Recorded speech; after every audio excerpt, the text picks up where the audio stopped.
দুলাল ফয়সাল ওই লিপু নক করে দিল, চালু রিভাইভ কর, আরে জলদি করবেন। ফয়সাল দূর মিয়া, তোমারে বাঁচাইলাম, তুমি ওদিকে যে আবার মরতে গেলা কি? ফয়সাল লিপু সামনে এনিমি, দুলাল মার রে ভাই। ওই পাগলের বাচ্চা গরু, ওরে বাবা রে, কি হইছে? কালকে আমার বান্ধবীর মেয়ের ননদের পাশের বাড়ির মেয়েটার বিয়ে।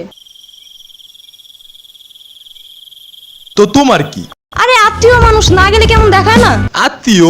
কিসের আত্মীয়? তোর এত ভাবা লাগবে না, কালকে আমার সাথে শপিং এ যাবি, বিয়ের মার্কেট করতে হবে। আচ্ছা ঠিক আছে, যাবো।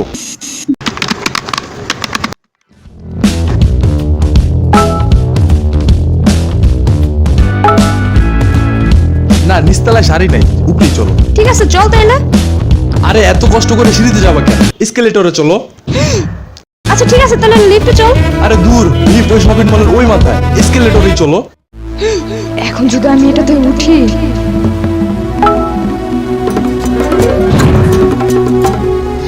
কি একটা অবস্থা হবে ভাবা যায়। বাট সাথেটা যদি জানে যে ভয় লাগতেছে তো মান ইজ্জত থাকবে না। এই আমু, চলো। আরে দূর, এগুলা বাচ্চাদের জন্য, সিঁড়ি দিয়ে চল। বাচ্চা? উনারে বাচ্চা মনে হইলো আম্মুর। আরে তোমার না হাঁটুতে ব্যথা? কিচ্ছু যায় আসে না, সিঁড়ি বাবা একটা ব্যায়াম। নাকি এটা তোরতে ভয় লাগতেছে? হ্যাঁ, ভয় কিসের আবার, আমি পোলাপান নাকি? হইছে, এবার স্বীকার করো যে ভয় লাগতেছে। হ্যাঁ কইছে তোরে। ওকে, ভয় না লাগলে দেরি কিসের, চলো উঠো। ওকে। ওরে বাবা রে, কি হইছে? না কিছু না, হঠাৎ তো নানার কথা মনে পড়লো। আচ্ছা বুঝছি, উঠো। তুমি এত ভয় পাও কেন? কইছে তোরে আমি ভয় পাই? চল তোরে এখনই উঠে দেখাইতেছি এটাতে। না চল, সিঁড়ি দিয়েই যাই, হালকা ব্যায়ামও করা হবে। সারাদিন তো খালি ফোন নিয়েই থাকো, শরীরের কথা ভাবস কোনো সময়?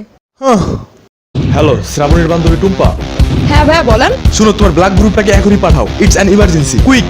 ওকে ভাইয়া, জাস্ট 2 মিনিট। ওরে বাবা রে, না আমি উঠুম না, স্বীকার করলাম যে আমি ভয় পাই। ছাড় লাগতেছে মানে কেন করতে না, আমি উঠুম না। দেখছো মজা না? আগে কস নাই কেন আমারে যে এটাতে উঠতে এত মজা লাগে? আমি তো শুরু থেকেই কইতেছিলাম। গোটা টিম কইছো তুমি, কইলে আমি আবার না শুনি। প্রেম না করেও টাঙ্কি মারতে যাস, এমন অপবাদ পেয়েছেন? ক্লাস ফাঁকে দিয়ে ধরা খেয়েছেন? তাহলে হাত মেলান, আপনার ভাগ্যই আমাদের মতোই। আমি আর আমার বান্ধবী তানিয়া ক্লাস 8 থাকতে খুব আফসোস করতাম যে আহারে কবে একটু দূরে ঘুরতে যাব, আমাদের অনেক ফ্রেন্ড হবে, দল বেঁধে ঘুরতে যাব। বাট ঘুরে ফিরে কই যেতাম ঘুরতে? সাগরতায় ছিল খালি ধুলা ভরা বড় একটা রাস্তা, আর কিছু না, যেখানে হাইটে গেলে লাগে 15 মিনিট আর রিক্সা লাগে 5 মিনিট। আর আমাদের ফ্যামিলিও বড় কোনো ছুটিতে বলবে চলো এবার আমরা ফুল ফ্যামিলি কক্সবাজার ট্যুর দিব, বা উইকেন্ডে আমরা সবাই মিলে চিড়িয়াখানায় পিকনিক করব।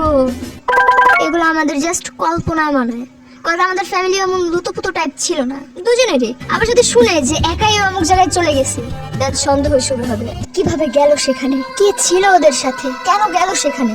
নিশ্চিত কোনো টালটো মার্কা ছেলের পাল্লায় পড়ছে। তাই ভাবলাম ঘুরতে যেতে চাইলে বাসা না জানাই ঘুরতে হবে, জানলেই শুরু হবে ওই যে সন্দেহ। এমনকি আমরা যে সাগরতায় যেতাম, ওই যে 15 মিনিটের রাস্তা, তাতেও আমরা খুব ভয়ে যেতাম যেন কোনোভাবেই কেউ না দেখে। তো ক্লাস 8-এ রোজার ঈদে আমরা সাগরতা ছেড়ে একটু দূরে ঘোরার প্ল্যান করলাম, তামান্নাপাড় যাব। তো তানিয়ার বাসা থেকে আমার বাহানা দিয়ে বের হওয়াটা ছিল কাঠগড়ায় দাঁড়ানোর মতো। কই যাবে? ভাইয়া শ্রাবণীর বাসায়। ওর বাসা কই? ভাইয়া ওর বাসা পাশের লাইনে। এত দূরে? ওর বাসায় কি? ভাইয়া আজকে ঈদ, ওর মা সিমাই খাইতে ডাকছে। কেন এই বাসায় সিমাই রান্ধে না ঈদে? ভাইয়া খাইয়াই আইসা পড়ো, আর তখনই এন্ট্রি হবে আমার। তানিয়া তুই এখনো রেডি হস নাই? মা কখন থেকে বসে আছে তোর জন্য, রেডি হ, জলদি রেডি হ। আর থাক বাদ দে, এমনি বের হ, চল জলদি ভাগ। তো তখন তামান্না পার্কে বাস ভাড়া ছিল 10 টাকা, বাট 150 টাকা খরচ করে আমরা রিক্সায় গেছিলাম, কজ বাসে ওঠার সাহস ছিল না। এই বয়সে আমরা পড়ালেখা ছাড়া আর কিছুই চিন্তা করতাম না। এইভাবেই প্রথমবার পার্ক থেকে ঘুরে আসি, কোনো রকম ঝামেলা বা ধরা না খেয়ে। এখান থেকে একটু সাহস হয় মনে যে ইয়েস আমরা সফল হয়েছি। ক্লাস 8 শেষ, 9-এ উঠলাম। তখন 9-এ ওঠার পর আমাদের সাথে যোগ হলো জান্নাত, সে আমাদের থেকে আকারে ডাবল ছিল। ওরে যদি বলি ঘুরতে যাবি, কই যাবি ঘুরতে? অমুক জায়গায়। ও হ্যাপি, মজা হবে। তাহলে শোন, আমরা ঠিক 7টায় বের হবো, তোমরা কিন্তু একদমই লেট করবে না, লেট করে আসলে ঘোরার মজাই নষ্ট হয়ে যায়। ওকে, একদম এক্সাক্ট টাইমে হাজির হবো। ঘুরতে যাওয়ার দিন 12টা বাজে, জান্নাত এখনো আসে নাই। কই তুই? দোস্ত আর মাত্র 5 মিনিট আমি এই যে এসেই পড়ছি।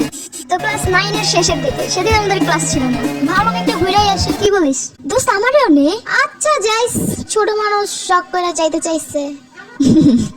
তো বিকালে আমি আর তানিয়া ঠিকই চলে গেছি সাগরতায়, বাট মগা ঢিলার 1 ঘন্টা পরও কোনো খবর নাই। এদিকে আমরা ভয়ে ভয়ে ওয়েট করতেছি ওর জন্য, যে না জানি কে কখন দেখে ফেলে, দেখলে এই খবর আছে। সেদিন আমার তানিয়ার ভাইয়ের বন্ধু নতুন বাইক কিনছে দেখে ওর ভাইকে নিয়ে ঘুরতে বের হয়েছে। তারাও বাইক নিয়ে গেছে সাগরতায়, আমরাও সাগরতায়। ব্যাস তাই হইলো যা হওয়ার ছিল।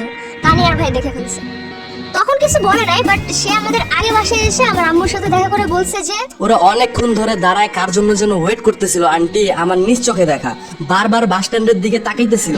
আমি শিওর ওদের সাথে কোনো না কোনো ছেলে ছিল আন্টি। বাস বাসায় যাওয়ার পর হ্যাপি ভাষণ শুনলাম।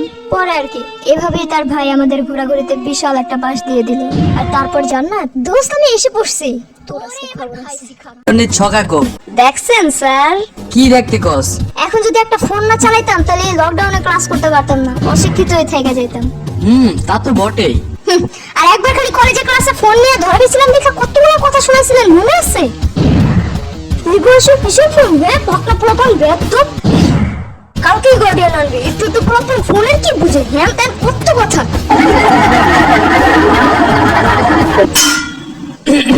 তুই এইবারে অ্যাকাউন্টিং এ ফেল যা।